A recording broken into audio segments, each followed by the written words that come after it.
अस्सलामुअलैकुम आदाब नाजरीन, आप देख रहे हैं खालसा एक्सप्रेस न्यूज़ 24/7 और मैं हूं आपका मेज़बान दिलबर इरशाद। नाजरीन, जिस तरह आप जानते हैं कि आज कोविड का दौर चल रहा है और कोविड के दौर में केसों की तादाद जो है काफ़ी ज़्यादा है। इसी सब पर आज हम तहसील मरमत में आए हैं, जो ज़िला डोडा का एक पहाड़ी इलाका है। और यहाँ आज हम PHC centre, public health centre जो गोहा में वाक़ है, यहाँ पर मौजूद है। हमारे साथ एक्सक्लूसिव बात करने के लिए मौजूद हैं इंचार्ज मेडिकल ऑफिसर मंजीत जी।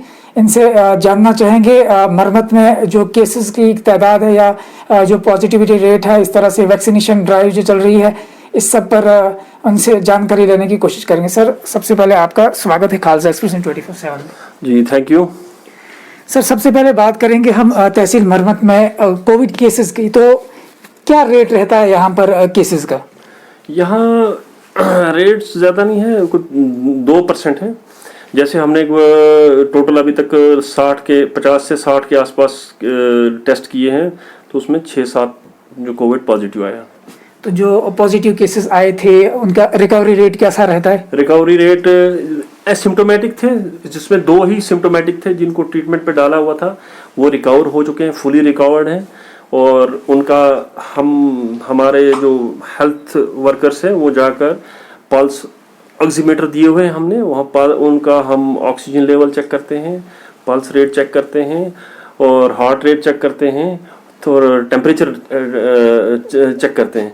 तो अब वो बिल्कुल स्टेबल हैं, अब ऐसा कुछ नहीं है। बिल्कुल उनको जो हमारे पास मेडिसिन अवेलेबल थी वो हमने यहाँ से प्रोवाइड की, जो एक्स्ट्रा कहीं मेडिसिन लगती थी वो बाहर से उन्होंने ली।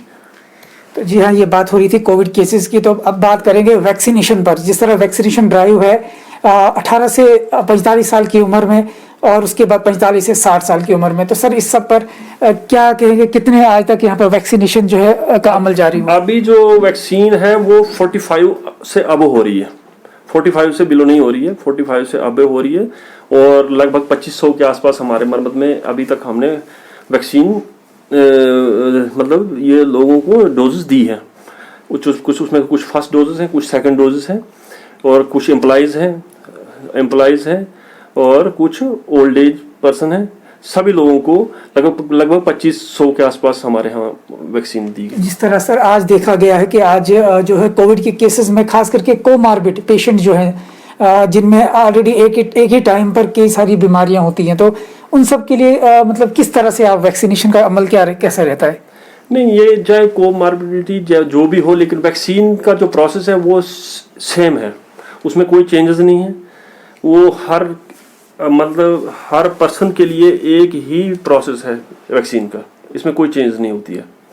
जैसे फर्स्ट डोज पहले था 28 डेज के बाद, अब विदिन 56 डेज हो गया है सेकंड डोज के लिए। तो ये पीरियड हम इसी बीच में हम वैक्सीन कर रहे हैं। तो वैक्सीनेशन सेंटर्स की अगर बात की जाए, जिस तरह मरमत की काफ़ी ज़्यादा आबादी है, तो सेंटर्स खाली यहाँ पर होते यहीं पे वैक्सीनेशन का अमल है क्या, इसके अलावा भी कहीं मौजूद? नहीं, पहले हमारे सिर्फ PHC गोहा के में वैक्सीन हुआ करती थी, लेकिन अब जो हमारे रिस्पेक्टेड CMO सर हैं और BMO सर, उनके एफर्ट से अब उनके आदेश से हमने डिफरेंट जगह पर और भी वैक्सीनेशन सेंटर्स खोल दिए हैं। जैसे बिहोता में हो रही है, रोड में हो रही है और बाड़ी में हो रही है। तो काफ़ी अच्छी बात है नाजरीन। जिस तरह के कोविड के दौर में लोग आजकल लॉकडाउन भी जारी है और इस कोरोना कर्फ्यू के दौरान जो है लोगों को काफ़ी दिक्कतों का सामना करना पड़ता है, और ये बहुत अच्छी बात है कि हेल्थ अथॉरिटीज़ की जानिब से जो ये स्टेप उठाया गया है कि जो दूर के इलाके वहाँ पर भी वैक्सीनेशन सेंटर्स बने हुए हैं। तो कुल अभी तक 2500 जो है वैक्सीनेशन हो चुकी है, 2500 के आसपास हुई है। तो जी हाँ नाजरीन, अब बात करेंगे जिस तरह हम यहाँ देखते आ रहे हैं, एक पहाड़ी इलाका है, यहाँ पर गरीब तबका है, और अगर यहाँ पर कोई पेशेंट बीमार हो जाता है, अगर उसको फेरी करना हो डिस्ट्रिक्ट हॉस्पिटल या GMC के लिए, अगर हमने उसे लेना हो, तो क्या मतलब यहाँ पर एम्बुलेंस सर्विसेज जो हैं काफ़ी जो है यहाँ पर एम्बुलेंस जो है मौजूद नहीं है। तो इसी पर जब हमने बात करने की कोशिश की है कि एम्बुलेंस क्यों नहीं है, तो हमें कहा गया था कि ये पहले 108 में दी गई थी। तो इस सब पर आपका क्या कहना है? ये जो हमारे पास एम्बुलेंस अवेलेबल नहीं है, हम 108 पे कॉल करके एम्बुलेंस को बुलाते थे, और कोई भी जो क्रिटिकल केस या एक्सीडेंटली कोई भी जिसको रेफ़र करते हैं हम, तो उसको हम 108 पे कॉल करके एम्बुलेंस यहाँ से मतलब एम्बुलेंस मंगवाया करते थे। लेकिन आज जो यहाँ पर एक ट्रस्ट खुला है जिसने आज एक एम्बुलेंस डोनेट की है। ये बड़ी खुशी वाली बात है मरमत के लोगों के लिए, गरीब जनता के लिए। मैं जो भी ट्रस्टी हैं उनको मुबारकबाद देता हूँ और मरमत की पूरी जनता को मुबारकबाद देता हूँ कि उन्होंने एक एम्बुलेंस डोनेट की है। तो जिस तरह एम्बुलेंस की बात की तो एक पहाड़ी एरिया है और पहाड़ी एरिया में गरीब तबका यहाँ पर रहता है जो प्राइवेट गाड़ियों को एफोर्ड भी नहीं कर सकता है।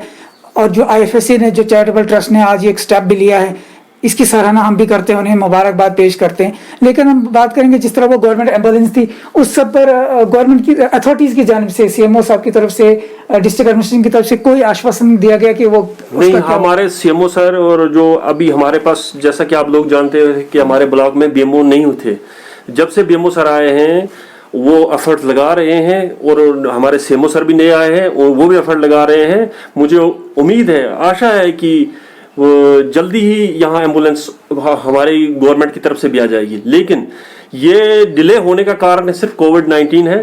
कोविड-19 की वजह से जो ऑफिशियल वर्क थे वो पूरे डिस्टर्ब हो गए, उसी वजह से ये डिले हो गया। अदरवाइज यहाँ पर एम्बुलेंस जिस प्रकार से हमारे BMO और CMO एफर्ट कर रहे थे, मुझे उम्मीद थी कि जल्दी आ जाती, लेकिन ये कोविड की वजह से थोड़ा डिले हो गया।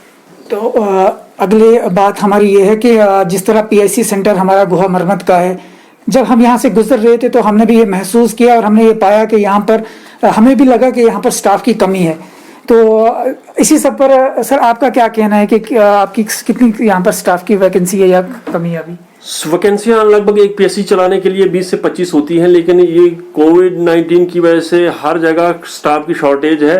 हमारे यहाँ 10 से 12 स्टाफ है, बेचारे पूरा एफर्ट कर रहे हैं, ऐसा कुछ नहीं है, फुली एफर्ट कर रहे हैं, लगे हुए हैं ड्यूटियों पे। हमारे कुछ स्टाफ आगे फील्ड में जाता है, कोई कहाँ जाता है, तो स्टाफ की थोड़ी सी है अभी, थोड़ी डिफिकल्ट मतलब दिक्कत तो है, मगर हम उम्मीद करते हैं कि ये प्रॉब्लम्स भी जल्दी सॉल्व हो जाएंगी, क्योंकि हमने हमारे BMO सर और CMO सर उनके नॉलेज में ये सब बातें हैं और वो इस पर अभी हमारी डिस्कस चल रही थी। लेकिन अनफॉर्चुनेटली आप जैसा जानते हो कि कोविड-19 की वजह से ये सारे काम डिले हो गए।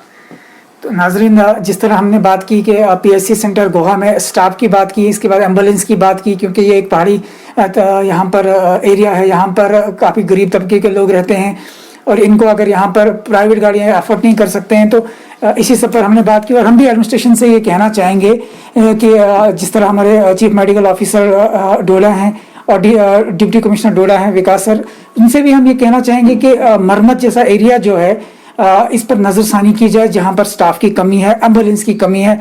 ये बहुत बड़ा मसला है जो मरमत के लोग यहाँ पर पेश आते हैं। और आखिर पर मरमत वासियों के लिए आपका क्या पैगाम रहेगा, क्योंकि आज वर्ल्ड नर्सेज डे भी है, नर्सेज के हिसाब से भी और आम पब्लिक के लिए भी क्या मैसेज रहेगा? जैसे कि आज जानते हो कि वर्ल्ड नर्सिंग डे है, तो हम सभी लोगों को, जनता को भी, हमें नर्सिंग स्टाफ को अप्रिशिएट करना चाहिए।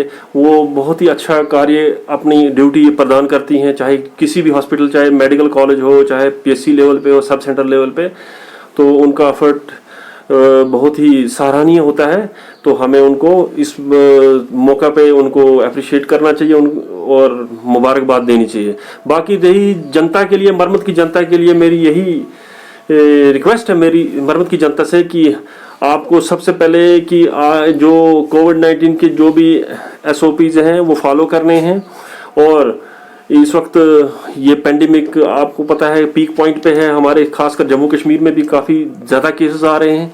और इसलिए मैं जनता से अपील करता हूँ कि अब, और उससे पहले मैं मुबारकबाद देता हूँ आपको, ईद मुबारक। ईद आने वाली है, एडवांस में ईद मुबारक। लेकिन मैं ईद पे सभी जनता से, मरमत की जनता से अपील करता हूँ कि सभी SOPs का पूरा इस्तेमाल करें और सोशल डिस्टेंस, हैंड सैनिटाइजर और पर्सनल कांटेक्ट वगैरह, और पर्सनल कांटेक्ट ना करें। और इस मुबारक घड़ी पर मैं लोगों से अपील करता हूं कि एक दूसरे के जरा थोड़ा सा कम जाएं इस ईद पे। अगर जिंदा रहे तो नेक्स्ट ईद पे हम फिर घुल मिल जाएंगे, लेकिन थोड़ा सा अपनी सेहत का ख्याल रखें, थोड़ा SOPs का ख्याल रखें। तो नाजरीन, जिस तरह हमने आज बात की कोविड के दौर में, और आज हमने दौरा किया था PIC सेंटर गोहा मरमत का, यहाँ के मसले मसाइल और इंचार्ज मेडिकल ऑफिसर से भी हमने बात की, इनसे जानने की कोशिश की कि मरवन में किस तरह से केसेस रहते हैं। और एक मुबारक की बात है, आज यहाँ पर IFSC चैरिटेबल ट्रस्ट मरवन में भी खोला गया, जहाँ पर एक एम्बुलेंस जो है सर्विसेज भी यहाँ पर दी गई है। इसके अलावा हम आपको बताते चले, आज इंडियन आर्मी जो 4RR है की तरफ से भी आज वर्ल्ड नर्सेज डे के ओकेजन पर, इस मौके पर नर्सेज को, जहाँ खास करके PIC सेंटर गोहा मरमत कि यहाँ पर पैरामेडिकल स्टाफ्स को मुबारकबाद दी गई और कुछ जो है यहाँ पर उनकी सराहना की गई इस एफर्ट्स के लिए। तो हम हमारे साथ जो बात करने के लिए आज कोरोना वॉरियर्स थे, तो हम सल्यूट करते हैं कोरोना वॉरियर्स को। मज़ीद अपडेट्स हासिल करने के लिए आप देखते रहे खालसा एक्सप्रेस न्यूज़।